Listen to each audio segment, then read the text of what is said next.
Hello everybody and welcome to the Dan and Andy Diaries with me, Dan, and my sidekick, Dan. So today we are going to talk about our trip to Beamish Open Air Museum in County Durham way. And now, Dan, you have been up here before and you've been before, haven't you? But I have. we didn't we weren't doing the videos back then, so we've been again. And should we give them we've written down a few statistics about Beamish, which, you know, if you're interested in going, you know what it's all about. So, I mean, Beamish itself, it opened in 1972, so it's been going 52 years now. And I remember going as a kid from school as well, when I was back in the 80s as well. So, but it's certainly developed since then. So, so it opened in 1972, and it was the first ever regional open air museum in England, and it's near a little place called Stanley, Which is not far from Newcastle. It's not far at all. So no. Newcastle upon Tyne would be like the main big city. Yeah. I suppose Durham as well. You could get to it from Durham. Yeah. So it's in between kind of Durham and Newcastle. Yeah. It's near Concert, actually. A place called Concert as well. Yeah, that's a little town as well, though, isn't it? Yeah. But main cities, I would say it's probably Durham, Newcastle, isn't it? Correct. So, it was also the first of its kind, as in a living museum as well, in the England. Yeah, and by living museum, what we mean is that when you go there, they have things set out how it would have been back in the day. So they've got people, like when you go to the town, there's people working in the bakery, there's people working in the pharmacy, there's people in the bank. Obviously, they're actors and people like that, but you get to see how it would have been in those times. Yeah, and they dress up in the clothes. They dress up, and you can talk to them about what they're doing, and they do it all the old ways. And I've got to say as well, the people that do work there doing that, they're very knowledgeable about the history. So good, so good. Some of them have been working there for more than 20 years. So a lot of them are volunteers, right? A lot of them are volunteers. There are certain ones which are paid. I'm not sure how that works, but yeah, because I did ask one of them, you know, and some of them are. I think it's the people that work there full time. That's what we mean by living museum. Yeah, yeah. So they have on display in this museum, they have 304,000 different objects on display. And that's all the things that, so like, we'll talk about it in a little bit more detail in a minute, but when you go into like the Victorian Town, for example, and you go into one of the houses there, everything in the house is from that era. Yeah. Everything. The decor, the wallpaper, the carpet, I mean, everything. All the ornaments. The stuff in the kitchen, everything in that house is from that period in time. Yeah. And a lot of those buildings as well, in various parts of the museum, are actually genuine buildings of those eras, where they've actually taken it down brick by brick and rebuilt it. Yeah, from elsewhere in the country. Brick by brick, and brought it to Beamish and rebuilt it, which I think is quite amazing. Yeah. So they have over 800,000 visitors, or they had last year. They had over 800,000 visitors. And so for that reason, I would always recommend pre-booking. Yeah. So if you're visiting the Northeast and you do want to go to Beamish, I would very much recommend pre-booking your tickets online to ensure that you can get in. Yeah. And it's also it's a very big museum. It's set over 350 acres of land. Yeah, it is big. So, but you can walk around, and I think, was it 20 minutes, 25 minutes at a leisurely walk from the entrance to, say, the old town, the main town. It's about a 20, 25-minute walk. But they do have the buses. Yes. They have a tram. And that's all part of your entrance ticket. Yeah, and the buses are buses from way back. Yeah, so is the tram, isn't it? Yeah, no automatic drive or anything like that.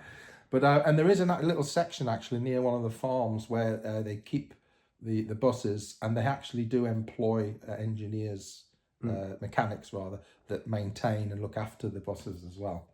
So it's great to have a ride on them. There's plenty of ways, like I say, you can get around without having to walk to the different areas of the different bits that are in Beamish. And they do have things to cater for disabled people as well. They do. Ramps and things like that. Yeah. So that's a good thing. Okay, so let's talk about some of the different parts of Beamish then. Like, for instance, the Victorian Town, which is set from the 1913.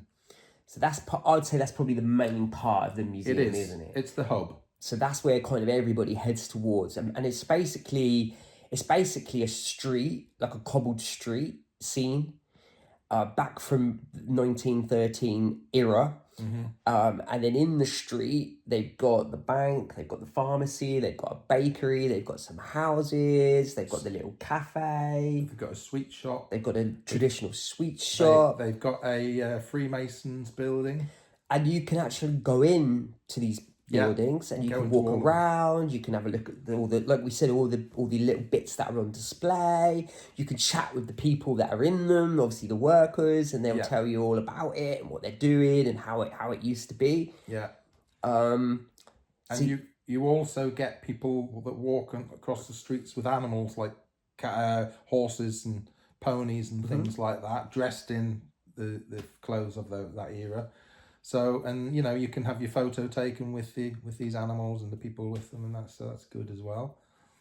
And they do have a very nice cafe which is above the shops there, which you can go up, and it's set out as if it was 1913s, which is above. They've got like a garage down below, so I think it's above the garage, and it's like a little tea house. So they do teas, coffees, little sandwiches, little biscuits, little cakes. But it's all from 1913. It's all kind of set in that era. Yeah.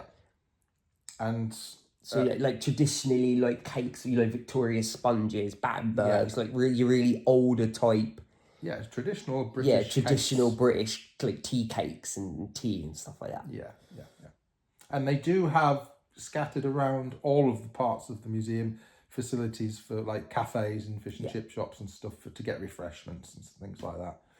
So there's also the latest addition to Beamish, which is the 1950s town, and it's only recently been completed there. And that was one bit that I've not seen before, or you.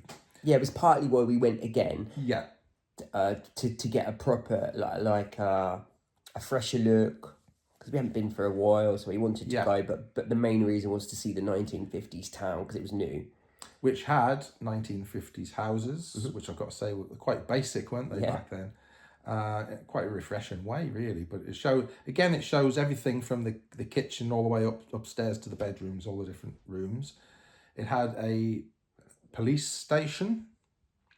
It's also got this lovely little cinema where they actually show films and stuff, but over the Christmas period they were showing more like kiddies stuff, like Felix the Cat, for instance, of which would have been shown back in the 1950s in black and white. So we did actually go in to experience watching that, didn't we? We did, yeah. And that was nice, and it's a beautiful theatre, wasn't it? Yeah, beautiful. With 300 and odd seats in it. Yeah, it's called the Grand. The Grand, and you can go back into where in those days they used reels. Those old-fashioned reels of film footage. So you can go into the back and see all the machines there for that. So that was a nice experience. Yeah, they had a little cafe there. Again, it's done like a little high street. Again, yeah. So there was a little cafe there. Fish and chip shop, another one. Shop, I've got to say, we had... you had chips, I had fish and chips. I've got to say, they are some of the best chips I've ever tasted. They were delicious. Really, really good. And they've also got a hairdressers. Yep. They had a record shop, which was upstairs, wasn't it? The electrical store. The electrical store with all these old-fashioned TVs, big bulky things like they used to be, and there were Hoovers, and I didn't even know they were Hoovers. Yeah, I was just saying, my gran used to have a Hoover like that with the bags on that inflate when you switch them on. I was like, what on earth's that? Yeah. So yeah, so the 1950s town was really nice. Yeah, it was They've done a good. very good job on They it. have, yeah. Now there was also the farms they've got as well, isn't it? They had a Pockley farm and Home farm, didn't they? Yep. The Pockley farm was from the 1800s, Yep. 1820s, Yep. and the Home farm from the 1940s. Yep. And go on, you can tell them what they had on the farms. Yeah, so on the farms, again, it's the traditional way that it would have looked. So all of the houses, all of the buildings, all of the inside would have been from how it was in the day. They have animals there as well. So they had chickens and ducks, and they had pigs, they had horses. So yeah, they had all of that there as well. And you can go and see them and, do all that. So also has a refreshment area as well. Yeah. Just a small one, but you can get cups of tea and cakes and things and stuff like that there. So that was nice to see. Yeah.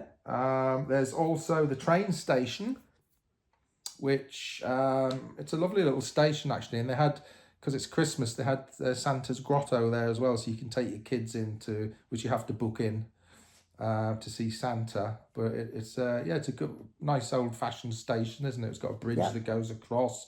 You can get some good pictures of it and stuff as well.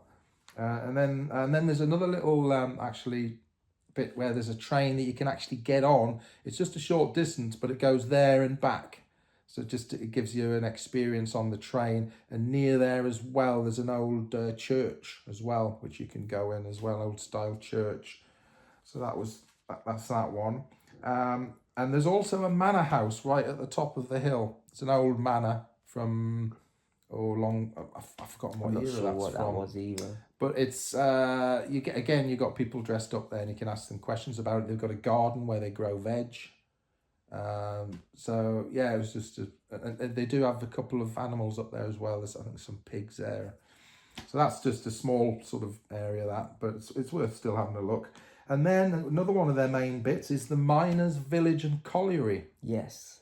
Now it's got an old colliery which they used to use. You can go in and have a look. It goes up right upstairs, doesn't it? And it shows you the workings of the how the colliery worked, with the big chains and things that lowered things into the pit and that sort of thing. And it's also got another section where it's got it's got a train in there as well, which sometimes they bring it out, don't they, onto the track. Yeah.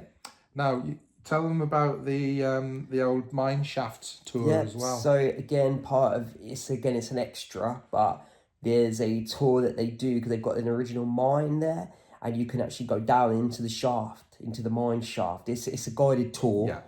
And you can go down into the mine shaft, and you can see how they used to mine, how they used to put it in the little wagons and pull the wagons back up to the top to get all the coal and everything out. So and there's parts of it as well, you've really got to crouch down to get in. Yeah, So it's quite claustrophobic and all that as well, isn't it? Yeah, so if you're tall, watch out for that. Yeah. But also they give you the history of how it used to be for people in the mines. So many people, young people, boys of 12, 13 that used to work down there. Yeah. And so many of them used to lose their lives as well back in the day there. So it couldn't have been a fun sort of period to live, I wouldn't have thought. Quite hard. There's a school there as well. In the pit village, they've got a school. From that time, again, everything's set out how it would have been. Yeah. And a chapel. Yeah. And they've got the chippy. Yeah. Another chippy. Another chip shop, yeah. And that is just as good as the chippy that's in the 1950s town. I think what makes it so good is they use proper dripping, which they used to use back then to do fish and chips. But they do have vegetarian options if you are a vegetarian. Yes. You just have to ask. Uh-huh. And there are one or two animals there in the gardens there, isn't there? Birds mainly. Yeah. And there was also a couple of little miniature ponies, wasn't there, in the field? Yeah, were they Shire? Shire, is that what they're called? I don't know the breed of them, but... Shires, were they? But they were very small anyway. Yeah, like miniature ponies or whatever it is. I think they were miniature ponies, not Shires. Yeah, I don't know.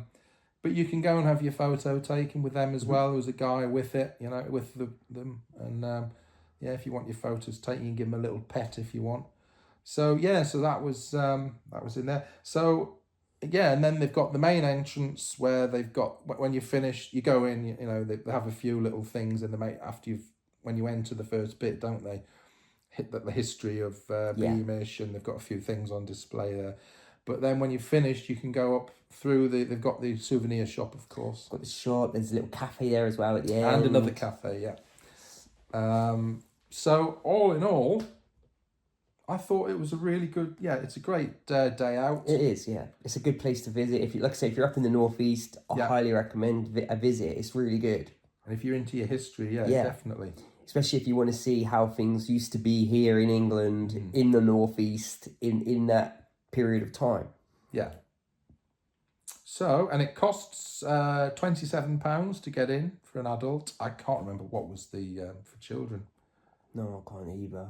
I think it was something like maybe £12, something like that.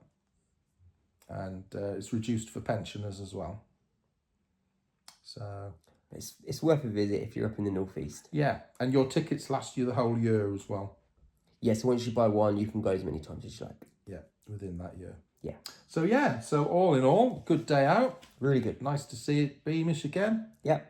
So that's about it really, isn't it? Highly recommended. Okay, so watch out for the next video coming after this as well, because we've got another one coming on our trip into the Christmas market in the centre of Newcastle. Stay tuned for more. See you then. See you on next one.